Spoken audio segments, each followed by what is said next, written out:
ako magluto ng isda. Kamatis, sibuyas, tanglad, paminta. Tapos tubig. Ganun lang, walang gisa-gisa. Diba? Pampalasa, patis.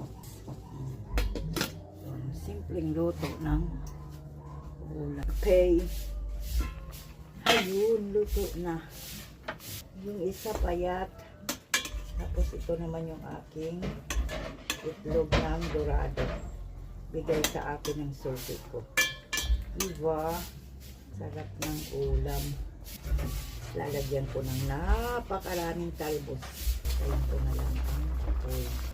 Maluluto na lang yung talbos.